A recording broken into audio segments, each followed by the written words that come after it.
Hey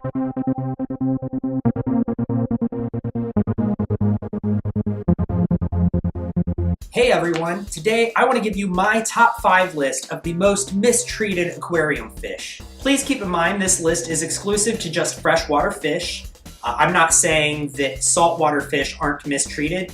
I'm sure there are a lot of saltwater fish that are. However, I don't personally keep any saltwater fish, and so I'm trying to keep this list to just what I know.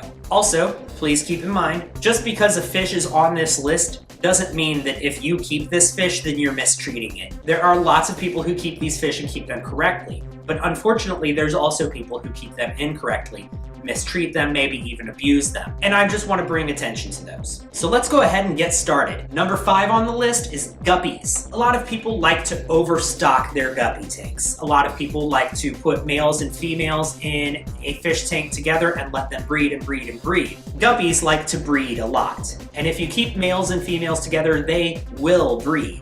It's almost guaranteed. And unfortunately, a lot of people keep males and females together and pay no attention to the population, and they just let them breed out of control. This can cause some serious problems with the water quality because the fish tank is so heavily overstocked. Also, because guppies are often used as feeders, they can oftentimes be mistreated as well.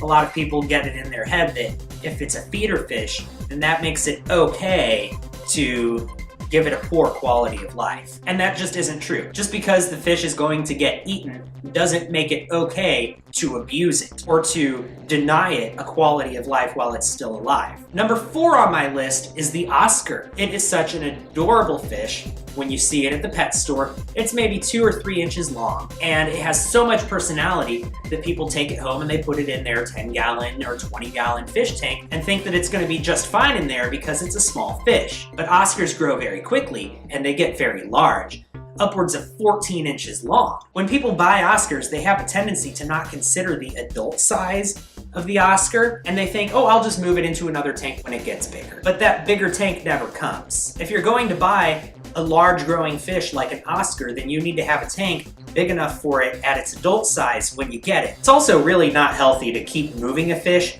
from tank to tank as it grows. It's better to just keep it in the size tank it's going to need as a full-grown adult right when you get it. Oscars also eat a lot of food, and they require a large variety of food. But people don't think about that, and they think they can just feed it flakes. It doesn't work that way. Oscars can't live on flakes alone. Number 3 on my list is the common pleco. People who don't really know a lot about fish often refer to them as sucker fish or cleaner fish or something along those lines. There's a lot of misinformation out there about plecos, even in pet stores and fish stores. If you go into a chain pet store and you tell them that you just recently set up a fish tank, one of the things that they're going to tell you is you need to get a pleco to clean your algae. How else are you going to get rid of the algae if you don't have an algae eater? They'll even tell you that all it needs to eat is the algae, that you don't have to feed it, you can just let algae grow in your tank and the pleco will eat it all and keep the tank clean of algae, and that's all it needs to eat. And that is a myth, and it's a pretty nasty myth. Plecos are omnivorous fish and they eat a lot. They require a varied diet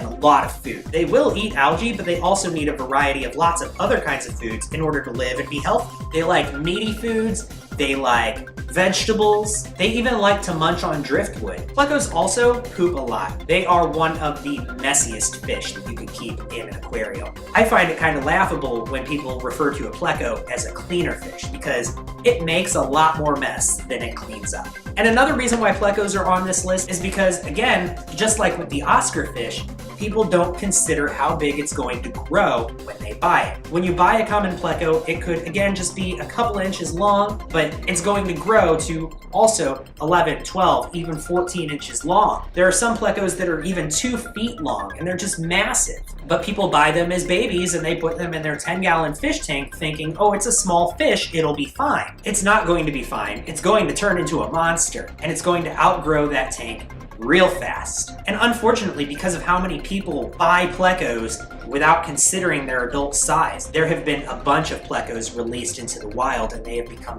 quite invasive. And that's not just a Florida problem, that's an all over the place problem. I live in Missouri, and even the local rivers where I like to go kayaking have common plecos in them. And when common plecos are released into the wild, they breed like crazy. They outcompete the native fish for food, really kind of destroying ecosystems. Number 2 on my list, and this is probably not going to surprise anyone, is the betta fish. Bettas are beautiful fish. I love bettas. I personally have 7 bettas of my own right now. But all of my bettas are kept in proper sized fish tanks with filters and heaters. Unfortunately, there's a lot of misinformation about betta fish out there. For example, people say that you can keep them in a tiny fish bowl. Round tanks are really bad for any kind of fish.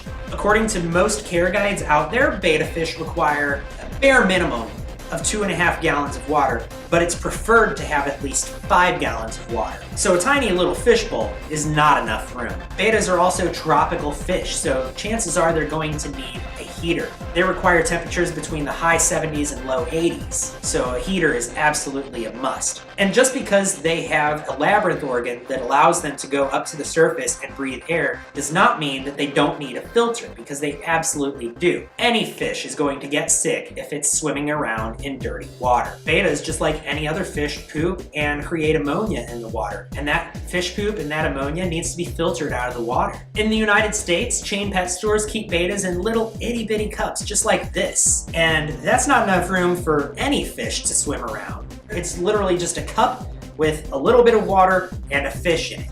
And that in itself is pretty cruel. And it's not just the chain pet stores that keep bettas in these little cups. I've been to some local fish stores that keep bettas in little fish bowls about the same size as these cups. Some people from other countries, such as Germany, have told me that they're appalled by the way that American pet stores treat betta fish. And they can't believe that that's the standard, let alone legal. And unfortunately, in America, there's a lot of people who use the fact that pet stores sell the betta fish in these cups as justification for keeping them in tiny enclosures. They say things like, well, it's better than the cup it's been in, which I suppose is true, but just because it's an upgrade from this doesn't make it a good home for a betta fish. I've also seen people buy betta fish just to swallow them. I don't understand this trend, but I've seen it. Somebody will, for shock value, buy a cup with a betta fish in it and then chug it. I understand that people eat fish, but there's a difference between cooking and preparing a fish that is intended to be eaten and buying a pet and eating it.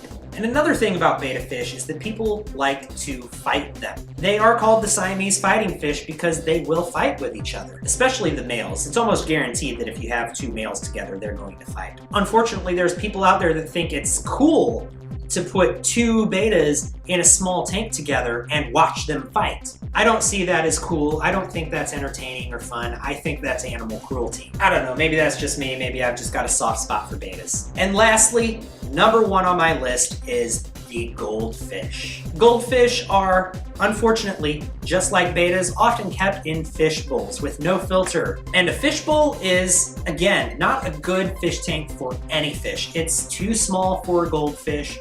It's round, so it'll stress them out. There's usually not room for a filter. Yes, goldfish are very hardy, and they will live through a lot, but just because a fish is surviving in certain conditions doesn't mean that it's thriving. Common goldfish, comet goldfish, they can get really big, just as big as a common pleco or an Oscar, sometimes even bigger. And there's this myth that if you put a goldfish in a small tank, then it will only grow to the size of its tank, which is only kind of true. What you're effectively doing is you are stunting the fish's growth. And when you stunt a fish's growth, their internal organs keep growing, but they stop growing on the outside. So they can end up very deformed and their organs can end up shutting down. Fancy goldfish like fantails and orandas and ranchus and things like that, they require at least 20 gallons of water per fish. So if you're gonna keep fancy goldfish, you need a pretty large fish tank. And even if you're keeping common goldfish or comet goldfish, you also need a pretty large fish tank, even larger than what you need with fancies. Sadly, there's this trend going around, especially on YouTube, where people think you can get a small fish tank and fill it up with a whole bunch of goldfish, and that's cool. And I get it, you like to see the activity of a whole bunch of fish swimming around, but unfortunately when you overstock a tank that badly, you're giving the fish ammonia poisoning. The amount of misinformation that's out there about goldfish is just astounding. And again, just like I said with guppies, a lot of people will justify their bad goldfish care by saying they're feeders, they're gonna get eaten anyway, so what's the difference? I see some people on YouTube do some really stupid things with goldfish, like suck them through a siphon hose and call it a roller coaster that's safe for fish. And if you try to call them out on it and tell them that's literally animal abuse, they justify it by saying, they're feeders, they're gonna get eaten anyway. That doesn't make it okay. Well, there you have it, guys. That's my top 5 list of the most mistreated aquarium fish. I hope you enjoyed this video, and I hope that before you get any kind of fish, whether they're on this list or not, that you do a lot of research into that fish prior to getting it. Find out how big of a tank it needs. Find out what kind of filtration it needs. Does it need a special kind of substrate? What does it need to eat? What kind of tank mates can I keep with it? This is all very important information that you should know before you get a fish and take it home. Thanks for watching. I'll see you next time.